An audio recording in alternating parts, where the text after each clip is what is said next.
আসসালামু আলাইকুম। কেমন আছেন সবাই? ঈদ মোবারক। ভাই, আজ ঈদুল আজহা, খুশির দিন। কিন্তু কত মানুষ আজ নেই, কত আপনজন চলে গেছে না ফেরার দেশে।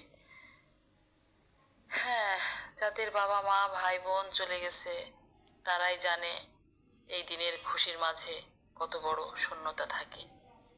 আমি জানি কত বড় শূন্যতা।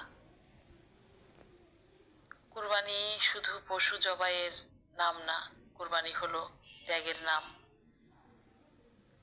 তাই যারা কোরবানি দিয়েছো, মাংসটা শুধু ফ্রিজে ভরে রেখো না, গরিব এতিম প্রতিবেশীর ঘরে পৌঁছে দাও।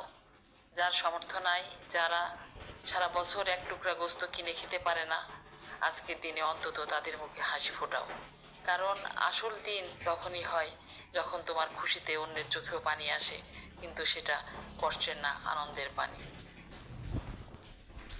তাই সব সময় কোরবানি যেন কবুল হয় মহান আল্লাহ তাআলার কাছে, সেই জন্য